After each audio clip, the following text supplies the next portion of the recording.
మనల్ని వారందరికీ కావలుగా ఉంచాడు. ఆ కపెర్నహూములో ఎన్నో అద్భుతాలు చేశాడు. మరలా కొన్ని దినాలు అయిన తర్వాత మరలా కొన్ని దినములైన పిమ్మట ఆయన మరలా కపెర్నహూములోనికి వచ్చాడు. కపెర్నహూముకు మరలా వచ్చాడు. వచ్చినప్పుడు ఆయన వచ్చాడని తెలియగానే ఆయన ఎంట ఉన్నాడని వినవచ్చినప్పుడు, ఆయన వచ్చాడు అని వినవచ్చినప్పుడు, ఆ చెవులో మాట పడినప్పుడు అనేకులు కూడి వచ్చారు. ఎంతమంది రాగలరు, అనేకులు అంటే లెక్క పెట్టలేరు అనమాట.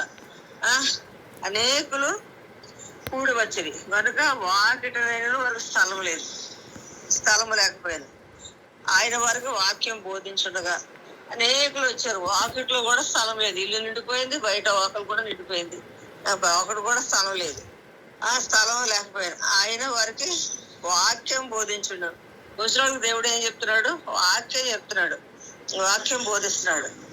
ఆ టైంలో కొందరు పక్షవాయుకలో ఒక మనిషిని నలుగురు చేత మోయించుకొని ఆయన తీసుకుని వచ్చారు. ఒక అతను పక్షవాయుతో పడి ఉన్నాడు, అతను లేవలేడు. కానీ నలుగురు విశ్వాసం ఏం చేశారంటే ఎలాగైనా సరే వీడిని తీసుకుని యేసుప్రభు ముందు పెట్టాలి, ఇది బాగోవాలి. ఈ పక్షవాయుతో మనకెందుకులే, వీడితోటి ఈ పోరు మనకెందుకులే అనుకోలేదు. వాడు బాగవ్వాలి, వాడు స్వస్థత పొందాలి. స్వస్థత పొందాలంటే ఎలాగోలా సొంత చేసుకుని మనం యేసుప్రభువుకి తీసుకెళ్ళాలి అని నలుగురు ఏక హృదయంతో ఏకీభించి ప్రార్థన చేస్తే దేవుడు అంటాను అన్నాడు. ఎక్కడ ఇద్దరు ముగ్గురు నా నామపేట కూర్చుంటారు, అక్కడ నేను ఉంటాను అన్నాడు. ఇద్దరు ఏకీభించి ప్రార్థన చేసినా వింటాను అన్నాడు. ఆ నలుగురు ఒకే ఆత్మతో దేవుని ఆత్మతో మనం ప్రార్థన చేసినప్పుడు లేదా కార్యాలు చేసినప్పుడు అక్కడ గొప్ప జయం ఉంటది. నలుగురికి ఏకాత్మ ఉంది. నలుగురికి ఏకాత్మ ఉండడం అంటే చాలా చాలా పెద్ద కార్యం అది. ఒకలాగా అంటాడు, ఇంకొకడు ఒకలా అంటాడు. అందరూ ఒక మాట మీద రావాలంటే దేవుని ఆత్మ ఉంటేనే గాని అలాగా ఒకే మాట మీద రారు మనుషులు. నలుగురు విశ్వాసంతో ఏం చేశారంట? కొందరు పక్షవాయు గల ఒక మనిషిని నలుగురు చేత మోయించుకొని ఆయన వద్దకు తీసుకుని వచ్చారు.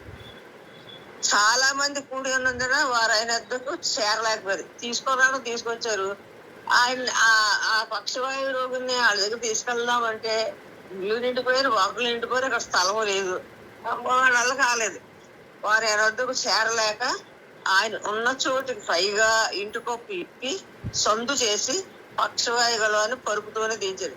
ఇంకా లాభం లేదు, ఇక్కడ ఈ వాకిట్లోంచి వెళ్ళాక కిక్కిరిసిపోయినారు, లోపల నిండిపోయినారు, మనం ఎలా చేయలేము అని వాళ్ళు నలుగురు విశ్వాసంతో ఇల్లు ఎక్కేసి ఆ కప్పు ఇప్పేసి ఆ మంచాన్ని పైకి తీసుకెళ్ళి ఎంత పని అంటే ఎంత ప్రయాస. వాళ్ళ విశ్వాసం చూడండి. కప్పు ఇప్పేసి ఆ మంచంతోటి ఆయన దగ్గర దించారంట, పరుపుతోనే దించారంట. దించితే యేసు వారి విశ్వాసమును చూచి, కుమారుడా నీ పాపములు క్షమించబడవని పక్షవాయువులతో చెప్పారు. వాళ్ళు విశ్వాసం చూశారు. పక్షవాయువు కలిగిన వారి విశ్వాసం కాదు, మోసుకొచ్చిన వారి విశ్వాసం. నలుగురు ఏకాత్మతో చేసిన కార్యం. వాడి విశ్వాసం ఇక్కడికి యేసుప్రభుకి చాలా ఆశ్చర్యం అయిపోయింది. వారి విశ్వాసం చూసి ఇతనికి జబ్బు ఎందుకు వచ్చింది? పాపాన్ని బట్టి వచ్చింది. కొంతమంది బాగా తాగుతారు, తాగి ఆ పేగులన్నీ డ్యామేజ్ అయిపోయి ఆపరేషన్ చేయాలి, ఆపరేషన్ చేసినా కానీ మేము చెప్పలేమంటారు. అది లివర్ అంతా డ్యామేజ్ అయిపోయింది అంటారు. ఎందుకు వచ్చింది అది? వాడు తాగడం వల్ల వచ్చింది, వాడు పాపాన్ని బట్టి వచ్చింది. అలాగా ఎన్నో వ్యాధులు, ఎయిడ్స్ వచ్చింది. ఎందుకు వచ్చింది? వాళ్ళ యొక్క అజ్ఞానమైన పాప పరిస్థితిని బట్టి వాళ్ళకి వచ్చింది. ఈ రోగాలన్నీ ఎందుకు వస్తాయి? కొన్ని రోగాలు పాపాన్ని బట్టి వస్తాయి. కానీ ఇతను పక్షవాయువు ఎందుకు వచ్చిందంటే పాపాన్ని బట్టి వచ్చిందని హృదయ అంతరంగ రహస్య దేవుడు ఆయన గ్రహించి ఏమన్నాడు? ఆయన ముందు స్వస్థపరుస్తున్నాను అనలే. యేసు వారి విశ్వాసం చూసి, కుమారుడా నీ పాపములు క్షమించబడి ఉన్నవని పక్షవాయు గలవానితో చెప్పాడు. ముందు అతను పాపాలు క్షమించాడు. నిన్న చెప్పాను కదా, పాపాలు క్షమించే అధికారం భూమి మీద యేసుప్రభు ఒక్కడిగా ఉంది. యేసుప్రభు యొక్క రక్తము ప్రతి పాపం నుండి మనం విడిపించుతుంది, పరిశుద్ధపరుస్తుంది, పవిత్రపరుస్తుంది. ఆయన రక్తానికి ఆ శక్తి ఉంది. మన పాపాలు కడిగి వేసే శక్తి యేసుప్రభు రక్తానికి ఉంది. మన పాపాలు క్షమించే అధికారం యేసుప్రభుకు ఉంది. ఆయన నామంలో శక్తి ఉంది. కాబట్టి మొట్టమొదట యేసుప్రభు నువ్వు స్వస్థత పొందని చెప్పలే, కుమారుడా అన్నాడు. అది పాపే ఆ పాపిని దేవుడు ఏమంటున్నాడు, కుమారుడు అంటున్నాడు. ఎందుకు? అందరూ ఆయన బిడ్డలమే. అందరూ పాపము చేసి దేవుడు అనుగ్రహించి మహిమను పొందలేకపోతాడు. పుట్టినప్పుడు ఎవరు పాపులుగా పుట్టలేదండి. వాళ్ళు క్రియాఫలాన్ని బట్టి వాళ్ళు పాపులు అయ్యారు. మన పుట్టగానే పాపం తెలియదు మనకి. అమాయకంగా పుట్టిన పిల్లడికి అక్కడ కొలమెట్టాడు తెలుసా? వాడి గురించి ఏమైనా తెలుసా? అబద్ధాలు ఆడటం తెలుసా? మోసం చేయడం తెలుసా? ఏం తెలీదు. ఎవరిని చూసినా నవ్వుతాడు సంతోషంగా, కొరతే ఏడుస్తాడు. వాళ్ళ అమ్మ కొరకు ఏడుతాడు, వాళ్ళ నాన్న కొరకు ఏడుతాడు, ఏదైనా పెడితే తింటాడు. అందుగురించి ఏం తెలియదు, అమాయకంగానే ఉంటాడు పసిబిడ్డ. ఆ పాపం తెలియదు తనకి. కానీ వివిధమైన దేవుని వాక్కులు ఏంటంటే దేవుడు అందరినీ కూడా యథార్థవంతులుగానే పుట్టించాడంట. ప్రసంగిలో ఉంది. వివిధమైన తంత్రాలు కల్పించుకుని మనం చెడిపోయాం. మనల్ని పాపులుగా పుట్టించలేదు ఆయన. మన పుట్టుతో పాపులు అంటే జన్మ పాపం ఉంది కానీ మనకి పుట్టుతోనే మనం కర్మ పాపాలు చేయలేదు. ఎదుగుతున్న కలిసి అందరినీ దేవుడు యథార్థవంతులుగానే పుట్టించాడు. కానీ వివిధమైన తంత్రాలు కల్పించుకుని మనం పాపులం అయిపోయాం, అపవిత్రులం అయిపోయాం. కాబట్టి అయినా వాళ్ళెవరు? ఆయన పిల్లలే. మనం ఎవరు? ఆయన పిల్లలమే. మనం నాశనం అయిపోవడం ఆయనకి ఇష్టం లేదు. మనం నరకానికి వెళ్ళడానికి ఆయనకి ఇష్టం లేదు. మనం నరకాన్ని పంపించడానికి మన కొరకు నరకాన్ని సిద్ధం చేయలేదు ఆయన. పడిపోయిన దేవదూతలకు, అవిధేయులైన దేవదూతల కొరకు నరకాన్ని సిద్ధం చేశాడు. కానీ మనుషులకు నరకాన్ని సిద్ధం చేయలేదు. సైతాన్ని ఏంటంటే అంతకుముందు పరలోకంలో ఉన్నవాడే గర్వాన్ని బట్టి, దేవుని మీద తిరుగుబాటు చేసిన బట్టి, అవిధేతను బట్టి కిందకు పడతాడు. ఆడు పాపం చేయవలసిన అవసరం లేదు. వాడు ఎవరు మోసగించలేదు. ఆడు వాడు పొదిలోనే పుట్టుకొచ్చింది. పరలోకంలో ఉన్నా కానీ వాడు బుద్ధిలోంచి పుట్టుకొచ్చింది.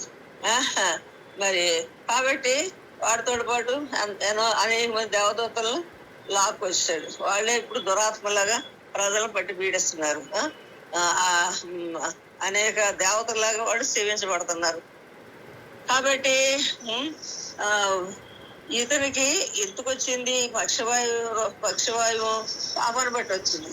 కాబట్టి ముందు పాపాన్ని క్షమించాడు. రోగాన్ని స్వస్థపరచలేదు. ముందు పాపాన్ని క్షమించాడు. నిజమే, మన పాపాలు క్షమించబడితేనే మనం పరలోకం వెళ్తామండి. మన పాపాలు మనం ఒప్పుకునేడలా ఆయన నమ్మదగిన వాడు, నీతిమంతుడు, సమస్త దుర్నీతి నుండి ఆయన మనల్ని విడిపిస్తాడు. మన పాపం ఒప్పుకోవాలి, దాన్ని మనం విడిచిపెట్టాలి. అప్పుడు ఆయన రక్తము మన పాపాలను కడిగేస్తుంది. అప్పుడు మనం నీతిమంతులుగా తీర్చబడతాం. అబ్రాహాము దేవుని నమ్మాడంట, అదే అతనికి నీతి అయిపోయిందంట. అలాగే మనం దేవుని నమ్మడం వల్ల ఆయన నామాన్ని బట్టి మనం నీతిమంతులుగా మారం. నీతిమంతుడు ఒక్కడో లేడని ఉంది వాక్యంలో. ఒక్కడు లేడు. మీ నీతి అంతా మురికి ఊటలాడదని ఉంది. ఒకవేళ నేను చాలా నీతిగా ఉన్నాను, చాలా మంచిగా బతకానంటే అవన్నీ మురికి గుడ్లే. నీ నీతిలో స్వార్థం ఉంటుంది, నీ నీతిలో అసూయ ఉంటుంది, ద్వేషం ఉంటుంది. నీకు నచ్చిన వాడిని ప్రేమిస్తావు, నచ్చిన వాడిని ద్వేషిస్తావు, అన్ని మంచి కార్యాలు చేసిన వాడిని గొప్ప కొరగా చేస్తావు, ఎవరికైనా ఏదైనా ఇస్తే అందరికి కనబడాలని చేస్తావు. ఇవన్నీ మురుగుగుడ్లు. అవన్నీ మురుగుగుడ్డలు.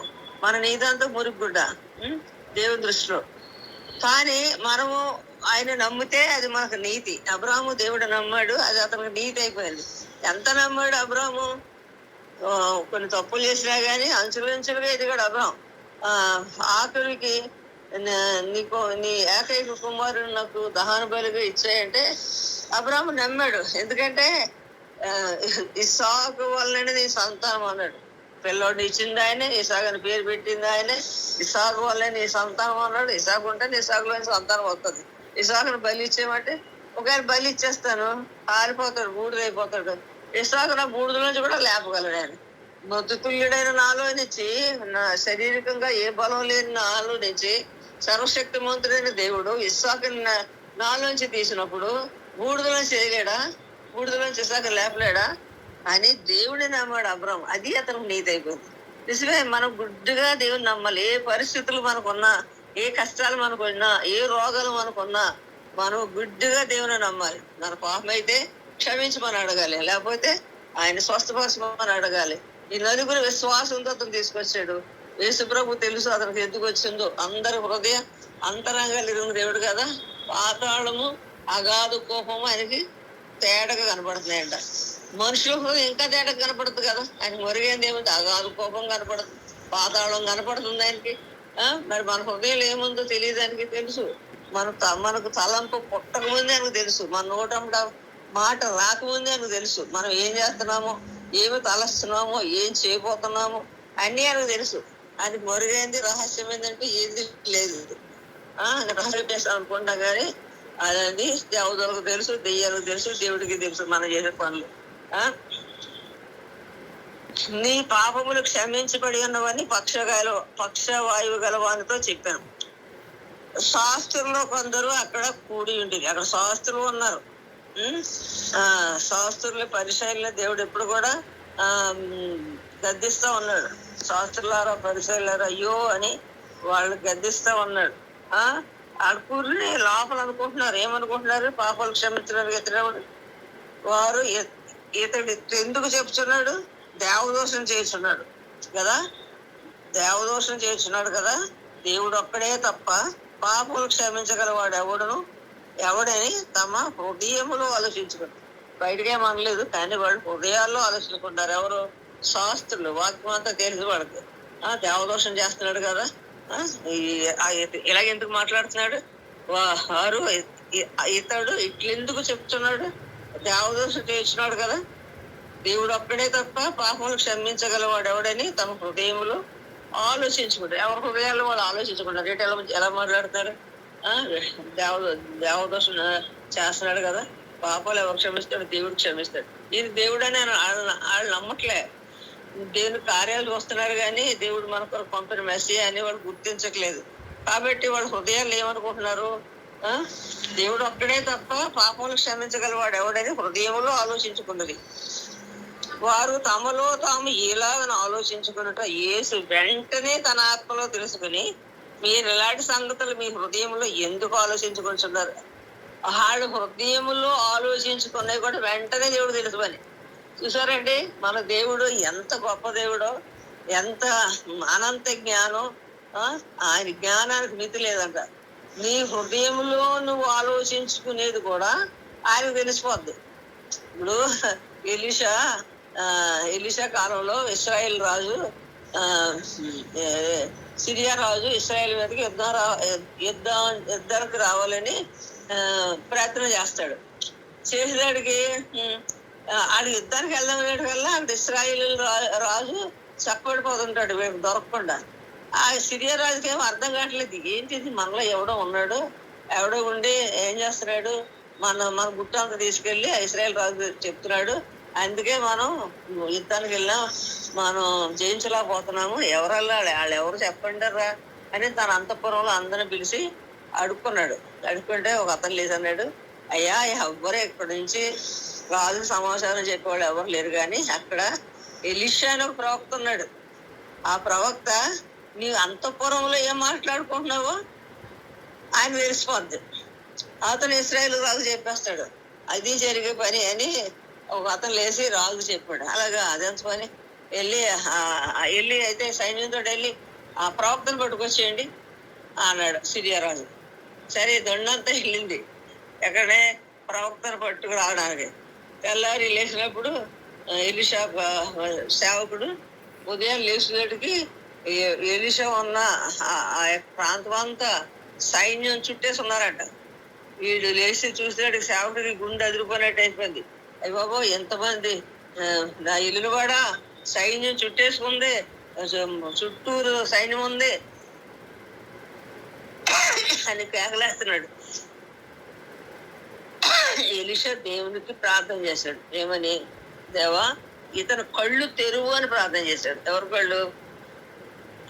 ఎలీషా సేవకుడు కళ్ళు. అంటే మామూలు కళ్ళు చూస్తాం పెట్టే గుడ్డోడే కాదు, ఆ మామూలు నేత్రాలు తెలిసే ఉన్నాయి, సైన్యరాడు చూస్తున్నాడు, కానీ ఆత్మ నేత్రాలు తెరవమని దేవుడికి ప్రార్థన చేశాడు.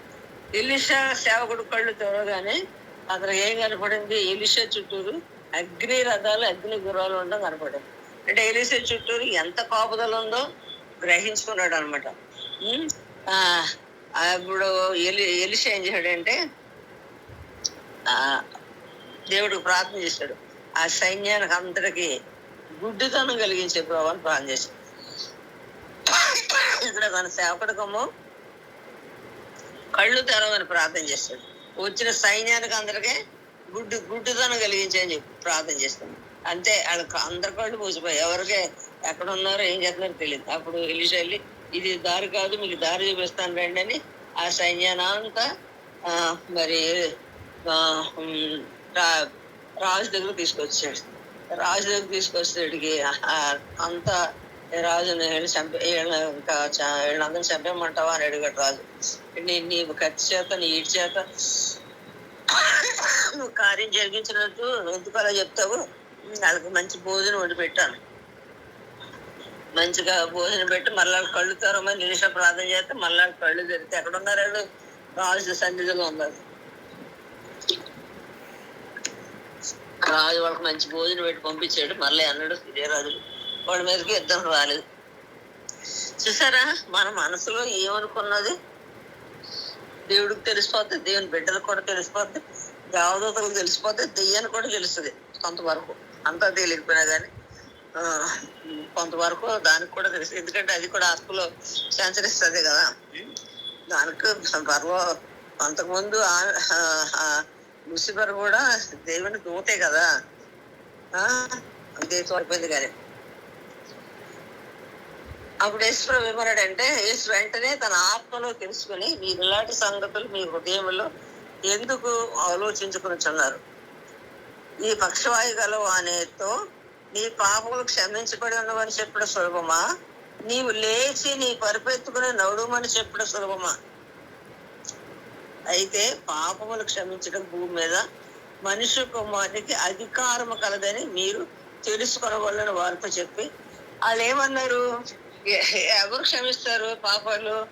దేవుడు క్షమిస్తాడు అన్నాడు. ఇప్పుడు యేసుప్రభు ఏమంటున్నాడు? భూమి మీద మనిషి కుమారునికి అధికారం కలదంటున్నాడు, తెలుసుకోండి అని చెప్తున్నాడు. మరి ఈయనకి అధికారం ఉందంటే ఈయన ఎవరు? దేవుడే కదా. వాళ్ళు ఏమన్నది గ్రహించారా? లోపల మనసులో ఆలోచన చేసుకున్నారు. కానీ ఈయన నిజమైన దేవుడు, అందుకే పాపాలు క్షమిస్తున్నాడు. మన హృదయంలో తలంచుకున్నాయి కూడా ఇంక తెలిసిపోతుంది. అమ్మో ఈయన ప్రవక్త, మనం లోబడదామన్న శాస్త్రం ఏమైనా లోబడ్డారా? ఏమీ లోబడలేదు. పక్షవాయు గలవాణిని చూచి నీవు లేచి నీ పరిపెత్తుకుని ఇంటికి పొమ్మని నీతో చెప్తున్నాను నేను. తక్షణమే వాడు లేచి పరిపెత్తుకొని వారందరి నడిచిపోయారు. కనుక వారందరూ విభ్రాంతి నుండి మనం ఇలాంటి కార్యములో ఎన్నడూ చూడలేదని చెప్పుకొనుచు దేవుణ్ణి మహిమపరిచారు.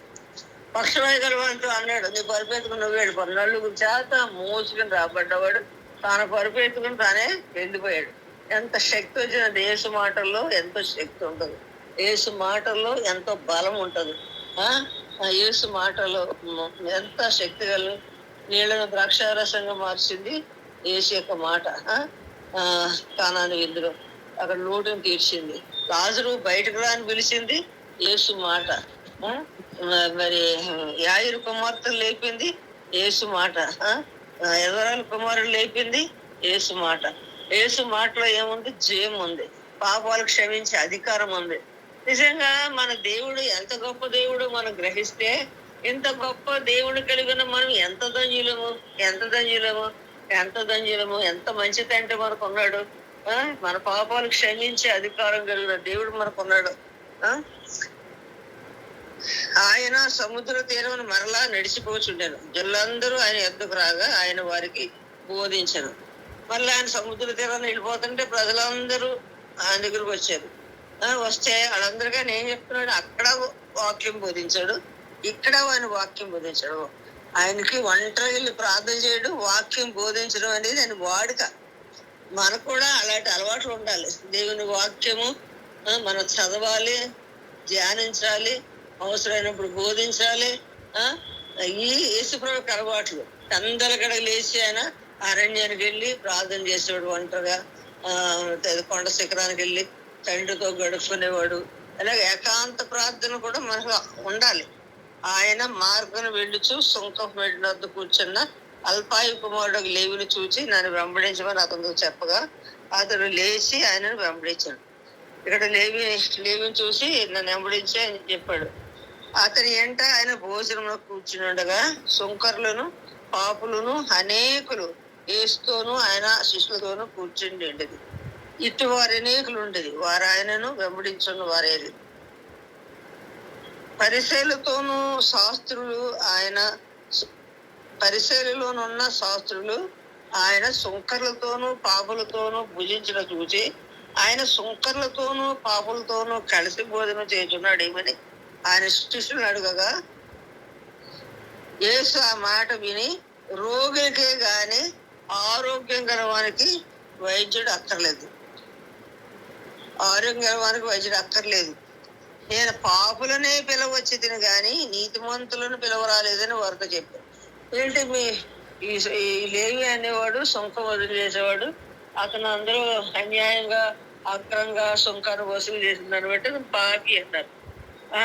లేవి మారినప్పుడు లేవి తన ఇంట్లో ఒక విందు ఏర్పాటు చేస్తే అనేక మంది సుంకర్లు పాపులు అడగొచ్చారు.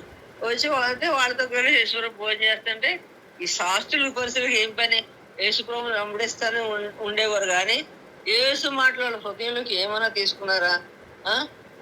యేసు బోధనాలు హృదయాలకు ఏమైనా తీసుకున్నారా? ఏమి లేదు. విమర్శించడము, ఎప్పుడు దొరుకుతాడా చంపేయడం, అంతే వాళ్ళకు ఆలోచన అంతా. ఏంటి మీ యేసుప్రభు పాపులతోనూ సుంకరులతోనూ కలిసి భోజనం చేస్తున్నాడు ఏంటి అని యేసుప్రభుని అడగలేదు కానీ ఆయన శిష్యుని అడిగారు. అప్పుడు యేసుప్రభు ఏమన్నాడు? యేసు ఆ మాట విని రోగులకే గాని ఆరోగ్యం కలవానికి వైద్యుడు అక్కర్లేదు. డాక్టర్ దగ్గర ఎవరు వెళ్తారు?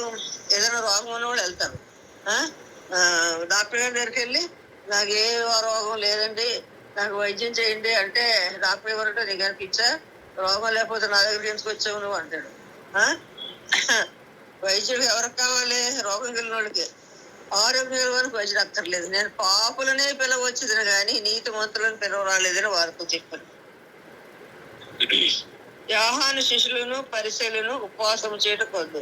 వారు వచ్చి యోహాను శిష్యులను పరిసయ్యుల శిష్యులను ఉపవాసం చేయదురు కానీ నీ శిష్యులు ఉపవాసం చేయరు. దీనికి హేతు ఏమని ఆయన అడగగా యేసు పెండ్లి కుమారుడు తమతో కూడా ఉన్న కాలమున పెండ్లి ఇంటి వారు ఉపవాసం చేయదగిన, పెండ్లి కుమారుడు తమతో కూడా ఉన్నంత కాలము ఉపవాసం చేయదగదు కానీ పెండ్లి కుమారుడు వారి యొద్ద నుండి కొనుక్కోబడి దినములు వచ్చును, ఆ దినములలోన వారు ఉపవాసం చేయదు. ఏంటి నీ శిష్యులు ఉపవాసం చేయట్లేదు, యోహాను శిష్యులు ఉపవాసం చేస్తున్నారు అని అడిగాను.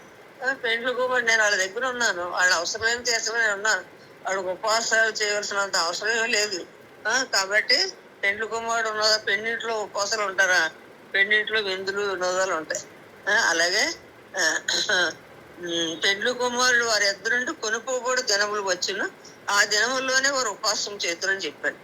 ఎవడును పాత బట్ట కొత్త గుడ్డ మాసిక వేయడు, వేసిన ఎడల ఆ కొత్త మాసిక పాత బట్టను వెలితిపరచును, చిరుగు మరి ఎక్కువ. ఎవడును పాత తిత్తుల్లో కొత్త ద్రాక్షారసం పోయాడు, పోసిన ద్రాక్షారసము ఆ తిత్తులు పిగుల్చుడు, రసమును తిత్తులను చెడును, అయితే కొత్త ద్రాక్షారసము కొత్త తిత్తుల్లో పోయవలని చెప్పారు. నిజమే, మన హృదయం మారకుండా ఆ పాత స్వభావాలు అలాగే ఉంచుకొని దేవుని యొక్క మాటలు మన లోపలికి వేసుకుంటాం అనుకో, ఏమైపోద్ది? మన ప్రార్థన పాపం అయిపోద్ది, మనం తీసుకున్న వాక్యం కూడా పాపం. ఎందుకంటే మనం కొత్త ద్రాక్ష రసము కొత్త తిత్తుల్లో వేస్తారు, పాదాలు లేరు, వేస్తే పిగిలిపోతుంది, మరి రసం చెడిపోతాయని చెప్తున్నాడు. అలాగే మనకు నూతన హృదయం లేకుండా వాక్యం మన హృదయంలో పంపించుకున్నా కానీ అది మనకు ఆశీర్వాదం ఏముండదు. లోపల ఉన్న చెడు ముందు బయటకు రావాలి. అదే కదా మరి దేవుని వాక్యం చెప్పేది. అది రెండంచులుగా ఎటువంటి ఖడ్గము కట్టిన వాడిగా ఉండి ప్రాణాన్ని ఆత్మను అది విభజిస్తుంది, లోపలకు ప్రవేశించి లోపల ఉన్న చెడును బయట తెస్తుంది. అది వాక్యం చేసే పని. వాక్యం మన లోపలికి వెళ్తే ఏమవుద్ది? ఆ వాక్యం మన హృదయంలోకి వెళ్ళినప్పుడు లోపల ఉన్న పాపం బయటకు వస్తుంది. అంతేగాని కొత్త గుడ్డకు పాత గుడ్డకు పాస్ చేస్తే అది చిరుగుపోద్ది. అలాగే కొత్త ద్రాక్షారసం పాత తిత్తులు వేస్తే అది కూడా అలా పిగిలిపోద్ది. కాబట్టి ఆ ఆ ఎవడును పాత తిత్తుల్లో కొత్త ద్రాక్షరసం పోయడు. పోసినగా ఆ ద్రాక్షరసము ఆ తిత్తులను పిగిల్చును, రసమును తిత్తులను చెడును. అయితే క్రొత్త ద్రాక్షరసం కొత్త తిత్తుల్లో పోయవలని చెప్పారు. మరియు ఆయన విశ్రాంతి దినమున పంట చేనులో పడి వెడుచుండగా శిష్యుల మార్పున సాగిపోవచ్చు వెన్నులు త్రుంచుచుండేది. అందుకు పరిసయ్యులు చూడుము, విశ్రాంతి దినమున చేయకూడదు వారు ఎలా చేయుచున్నారని ఆయన అడిగారు. ఎక్కడికి వచ్చినా సరే యేసుప్రభు ఏం చేస్తాడా, ఆయనలో ఏం తప్పులు పట్టుకుందామా అని ఆయన వెనకాల వస్తున్నారు. ఎవరో ఈ శాస్త్రులు పరిసయ్యులు. వాళ్ళ పని అదే. వాళ్ళకి ఏ మేలు, వాళ్ళు వ్యక్తిగతంగా ఏ మేలు పొందలేదు, ఇతరులు కూడా పొందకుండా వాళ్ళు ఆటంక బండలుగా ఉన్నారు.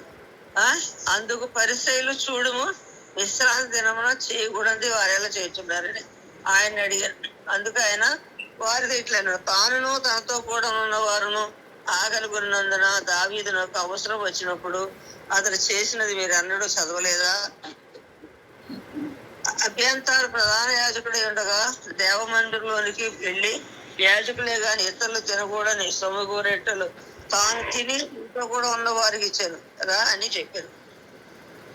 మరియు విశ్రాంతి దినము మనుషుల కొరకే నియమింపబడిన, కానీ మనుషులు విశ్రాంతి దినం కొరకు నియమింపబడలేదు. అందువలన మనుష్య కుమారుడు విశ్రాంతి దినమునకు ప్రభువై ఉన్నాడని వారితో చెప్పారు. చూడండి, వీళ్ళు వేసే ప్రతి ప్రశ్నకు దేవుడు ఎంత జ్ఞానంతో వాళ్ళకి సమాధానం ఇస్తున్నాడు చూడండి. నిజంగా దేవుడు ఎన్నో ఈ వాక్యంతో మనతో మాట్లాడుతున్నాడు. మరి ఆ నలుగురుకున్న విశ్వాసం మనకుందా ఇతరులకు మేలు చేయడానికి? ఇతరులు మన గురించి ఎలాగే మనం ప్రయాసపడతాం. మనకు అవసరమైతే ఉపవాసాలు ఉంటాం. మన ఇంట్లో ఎవరికన్నా బాగోలేదు అనుకో, లేదా మన ఇంట్లో ఏదైనా సమస్య వచ్చిందనుకో, ఉపవాసం ఉంటాం, ప్రార్థన లేకపోతే జయాలు చూస్తాం.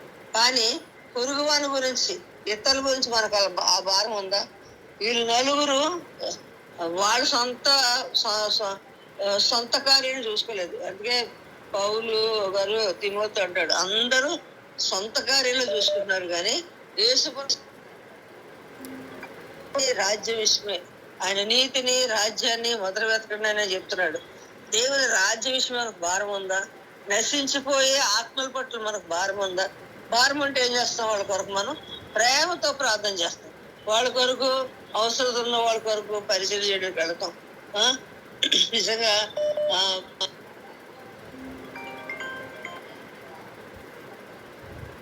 హలో హలో ఆంటీ, చెప్పరా? సారీ, ఏమనుకోద్దు, నేను వేరే కాల్లో ఉన్నాను. సరే.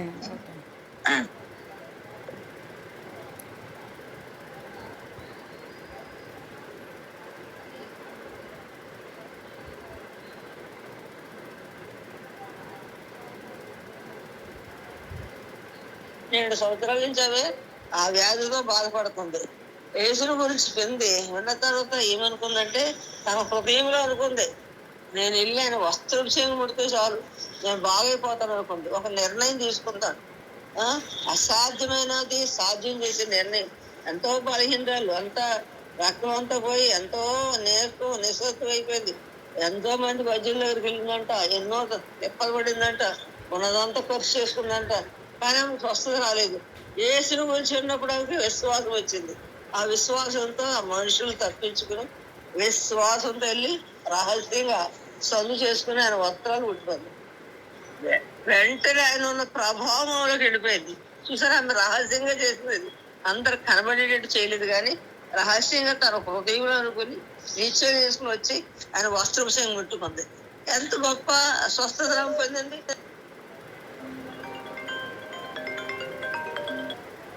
తర్వాత ఖర్చు పెట్టేసుకుని ఉన్న ఆ స్త్రీకి ఒక్క క్షణంలో స్వస్థ వస్తే అది ఎంత ఎంత సంతోషం, ఎంత బాధ నివారణ అయిపోయిందని ఉంది వాక్యం. ఆమె విశ్వాసం, యేసుప్రభు యొక్క చెయ్యి ముట్టుకుంటే చాలు నాకు స్వస్థది. ఆ విశ్వాసమే ఆమెను స్వస్థపరిచింది. కుమారి, నీ విశ్వాసమే నిన్ను స్వస్థపరిచింది, సమాధానం వెళ్ళిందని వెళ్ళాను. నిజంగా మనకి స్వస్థత లేనప్పుడు మనకు సమాధానం ఉండదు.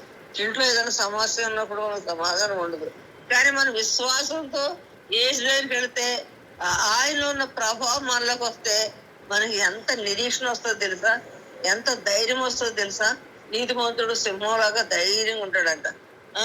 ఈ నలుగురు ఎంత విశ్వాసంతో వెళ్ళారు, అనుమానం లేదు. నలుగురు ఏక హృదయంతో వెళ్ళారు. నిజంగా ఏకీమించి ప్రార్థన చేయడంలో అంత ఆశీర్వాదం ఉంది. ఆ నలుగురు ఏకీమించడాన్ని బట్టి అతనికి స్వస్థత కలిగింది, తన పాపాలకి క్షమాపణ కూడా కలిగింది. అంటే ఈ లోక సంబంధమైన ఆశీర్వాదం దొరికింది, అతనికి పరలోక ఆశీర్వాదం కూడా దొరికింది. పాపాలు క్షమించబడి జీవగ్రంథంలో తన పేరు రాయబడిన ఆ పరిస్థితి కూడా తనకు వచ్చింది. నలుగురి విశ్వాసం. నిజమే, నశించిపోతున్న వాళ్ళని మనం వెతికి రక్షించడానికి యేసుప్రభు లోకానికి వచ్చాడు. పాపుల కొరకు ఆయన వచ్చాడు, నీతిమంతుల కొరకు రాలేదు. శాస్త్రులు పరిచయాలు పాపులతోనూ మరి యొక్క సుంకర్లతోనూ మీ మీ బాధకుడు ఎందుకు భోంచేస్తున్నాడు అని అడిగారు. యేసుప్రభు ఏమన్నాడు? ఆరోగ్యంలోడు వైద్యుడు అక్కర్లేదు, రోగం నేను పాపులు పిలవచ్చాను కానీ నీతిమంతులు పిలవాలి, నీతిమంతులతో నాకేం పర్లేదు. కానీ పాపుల్ని నీతిమంతులుగా తీర్చడానికి అని ఇచ్చాడు. మన దేవుడు ఎంత మంచి దేవుడు, ఆయన గుణ లక్షణాలు మనం తెలుసుకుంటే మనం ఎంత ధన్యులో చూడండి. ఎంత గొప్ప దేవుడిని కలిగి ఉన్నాం మనం, ఎంత ధన్యులో చూడండి. ఆయన ఎన్ని సత్యాలు బోధిస్తున్నాడు, నిజంగా ఎందుకు నేను శిష్యులు ఉపాసాలు ఉండలేదంటే నేను ఉన్నంతకాలం వాళ్ళు ఉపాసం ఉండరు, నేను వెళ్ళిపోయిన తర్వాత వాళ్ళు ఉపాసాలు ఉంటారు అన్నాడు. నిజమే, వాళ్ళు వెళ్ళిపోయిన తర్వాత వాళ్ళ ఉపాసం ఉండి ఎడతెక్కకుండా ప్రార్థన చేస్తే పరిశుద్ధాత్మైన వరాన్ని పొందారు. బూదిగంతాల వరకు వాళ్ళు సాక్షులు అయి ఉన్నారు. బూదిగంత వరకు స్వార్థ ప్రకటించారు. ప్రభు చెప్పినట్టే వాళ్ళు నిజంగా ఇంచుమించుగా అందరూ, ఒక యోహాను తప్ప అందరూ హతసాక్షులే అయిపోయారు. భయంకరమైన మరణాలు యేసుప్రభు కొరకు కూడా పొందారు. నిజంగా దేవునితో మనం ఉన్నప్పుడు మహిమకరమైన జీవితాన్ని మనం అనుభవిస్తాం. దేవుని కొరకు మహిమగానే బతుకుతాము. భార్యన్న పెళ్లి కుమారుడు యేసుప్రభు సంఘం వధువులాగా సిద్ధపడాలి. మా సంఘంలో మనం ఇప్పుడు ప్రభు అక్కడ చాలా సమీపంగా ఉందని చెప్తున్నాడు, చాలా సమీపంగా ఉందని చెప్తున్నారు. మనం వ్యక్తిగతంగా మనం సిద్ధపడాలి, మన కుటుంబంగా సిద్ధపడాలి. హిజ్కియాను దేవుడు అన్నాడు, నీళ్ళు చక్కబెట్టుకో అన్నాడు. నీళ్ళు చక్కబెట్టుకో, నువ్వు చనిపోతున్నావు అన్నాడు. కన్నీళ్లు గోడ వైపు తీర్పుకి కన్నీళ్లు కార్చాడట. ఆ కన్నీళ్లు చూసి దేవుడు 15 సంవత్సరాలు ఆశ ఇచ్చాడు, కానీ అతను ఇల్లు చక్క పెట్టుకోలేదు. దాని తర్వాత తన కుమారుడు మనిషి వచ్చి దేవుడు రాజ్యానికి ఎంతో కీడు చేశాడు. అసలు ఏ రాజు చేయలేనంత కీడు చేశాడు. మన ఇల్లు మనం చక్క పెట్టుకోవాలి, మన పిల్లలు దేవుని కొరకు పెంచాలి. మన పిల్లలు సరిగ్గా లేరనుకో దేవుని సేవకు మన పిల్లలే ఆటంకపడాలి అయిపోతారు. దేవుని రాజ్యం కొరకు మన పిల్లలే ఆటంకపడలేవు. దానికి కారణం ఎవరు? మనమే. మన పిల్లల్ని సరిగ్గా పెంచకపోతే మనమే ఆటంకపడము. కాబట్టి మనం లోతుగా పడాలి. మన ఇంటి వారందరూ రక్తవర్ణ వస్త్రాలు ధరించిన వారు, అంటే అందరూ రక్త కంచి లోపలికి వచ్చి ఉండాలి. అందరూ మారు మనిషి పొంది ఉండాలి. మారు మనుషులు లేని వాళ్ళు మరి సన్నత పొందినవాడు ఎవడు మన ఇంట్లో ఉండకూడదు. మౌనిక తన కొడుకు అగస్టిన్ కొరకు అంట ఒక శవ మీద పడి ఏడ్చినట్టు ఏడ్చిందంట. చచ్చిపోతే శవ మీద పడి ఎలా ఏడుస్తాడో బతుకున్న కొడుకు కొరకు శవ మీద పడి ఏడ్చినట్టు ఏడ్చిందంట. అగస్టిన్ ఏం చెప్పాడు మారిన తర్వాత? మా అమ్మ కన్నీటి ప్రవాహంలో నరకలో పోవలసిన నేను పరలోకానికి కొట్టుకొచ్చాను అన్నాడు. నిజమే, మరి ఆ తల్లి గురించి చెప్పుకుంటున్నాం కదా, అంత కన్నీరు కాసింది. సూజన వెస్లీ గురించి చెప్తున్నాం కదా, ఆమె అంతా తన పిల్లల్ని భక్తులుగా ఎలా పెంచింది, అంతమంది పిల్లల కొరకు ఎలా ప్రార్థన చేసింది.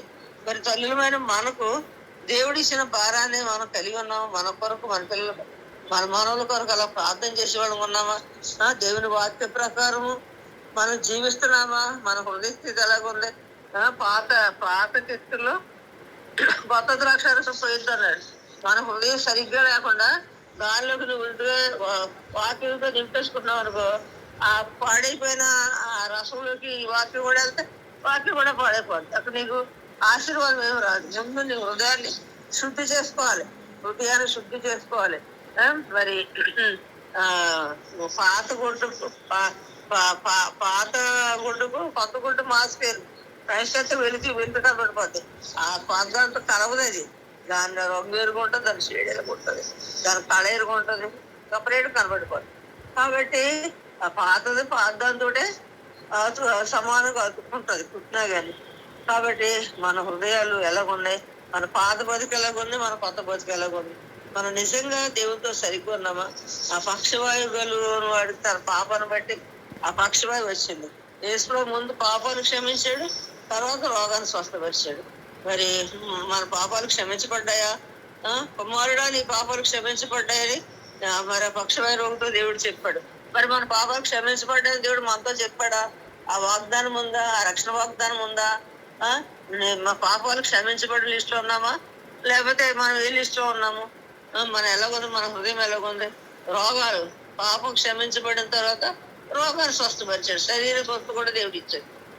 పరలోకం ఆశీర్వాదాలు ఇస్తాడు, ఈలోక ఆశీర్వాదాలు కూడా దేవుడు ఇస్తాడు. మనకేం తక్కువ చేయడు. అడిగిన వాడి కన్నా, ఊహించిన వాడి కన్నా అత్యధికంగానే ఇస్తాడు. మనకైనా లోట్లో ఉన్నా, ప్రభావం మేము లోట్లో ఉన్నామంటే దేవుడు మనల్ని అక్కడి నుంచి లేవనెత్తడానికి పరలోకం ఎప్పుడు సిద్ధంగానే ఉంటది. మన ప్రార్థనలు ఉన్నారు, ఆయన చెవులు ఎప్పుడు మందంగా లేవంట. రక్షింపడారకుండా ఆయన చేతులు పురసగాలేదంట, విననారకుండా ఆయన చెవులు మందం కాలేదంట. వివేకం కలిగి దేవుని వెతుకారు కలరేమో అని ఆకాశం నుంచి దేవుడు నదులు పరిశీలనగా చూస్తున్నాడు. ఎవరైనా ఆసక్తితో ప్రార్థన చేస్తే వాడిని పైకి లేపాలని, వాడి అవసరం తీర్చాలని, వాడి కొరతలు తీర్చాలని, వాడి జబ్బులు బాగు చేయాలని ఆయన చూస్తూనే ఉన్నాడు. లోకమంతా కొన్ని తిరుగుతానే ఉంది. మరి మనం ఆశీర్వాదం పొందలేకపోతున్నాడంటే అసలు మన హృదయం ఎలా ఉందో మనం పరిశీలించుకోవాలి. ఈ కపెర్నహూములో దేవుడు ఎన్నో అద్భుతాలు చేశాడు. కానీ అది మరి అన్ని అద్భుతాలు చూసి కూడా సరిగ్గా లోపడలేదు. కాబట్టి దేవుడు ఏమన్నాడు, ఓ కపెర్నహూమ, ఆకాశం అంత ఎత్తి ఎత్తబడ్డావు నువ్వు, నీలో చేయబడిన అద్భుతాలు తూరు సీదోన్లో చేస్తుంటే వాళ్ళు ఎప్పుడో మారుమనసు పొందేవాళ్ళు, సుధుమలు చేసిన వాళ్ళు మారుమనసు పొందేవాళ్ళు.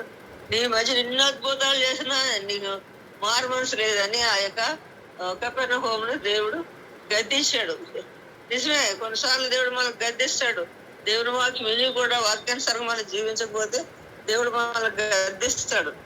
కాబట్టి హృదయం ఎలాగుందో పరిశీలించుకుని నిజంగా ఆ పక్షవాయు రోగి ఎలాగా ఆత్మీయ ఆశీర్వాదం పొందాడు, శరీర ఆశీర్వాదం పొందాడు. తన పాపాలు క్షమించబడ్డాయి, తన రోగం పోయింది. మరి మనం ఇలాగా 2 రకాల ఆశీర్వాదాలు పొందామా? అలా పొందితే మనం ఎంత ధన్యులు. అతను ఎంత ధన్యుడు, నీ పరిపెత్తుకుని వెళ్ళిపోమంటే అప్పుడు 4 చేత మోయించుకొచ్చిపడినాడు, తన పరుపు తానే ఎత్తుకుని వెళ్ళిపోయాడు. ఎంత ధన్యత! ఒకడు సహాయం లేకుండా లేవలేనోడు, రాలేనోడు తనకు తానే తన పరుపు ఎత్తుకుని వెళ్ళిపోతున్నాడు అంటే ఎంత గొప్ప ధన్యత. దేవుడు వెళ్ళాడు, మా పాప బరువు మూట అంతా పోయి దేవుని యొక్క ఆత్మతో నింపడి ఇతరులకు మనం ఆశీర్వాదం. అది చూసి అనేకలు ఏమనుకున్నారు, అమ్మో దేవుడు ఎంత గొప్ప కార్యాలు చేస్తున్నాడు, ఇంతకుముందు ఇప్పుడు వెళ్ళాడు జరగలేదు అనుకుని దేవుడిని మహిమపరిచారు. అలాగే మన బ్రతుకుల ద్వారా దేవునికి మహిమ వచ్చేటట్టు మనం కూడా మన జీవితాలని సరి చేసుకున్నాం. ఎక్కడైనా దేవుని దుఃఖపెట్టే ఉంటే లోతుగా ఒప్పుకున్నాము, దేవుని దగ్గరికి వెళదాము. వాళ్ళు నలుగురు ఎంత విశ్వాసంతో వచ్చారు, మనం కూడా దేవుని దగ్గరికి అలాగే వెళదాము, అడుక్కుందాము, ప్రార్థన చేసుకుందాము, జయం పొందుదాము. విజ్ఞాపన ప్రార్థన.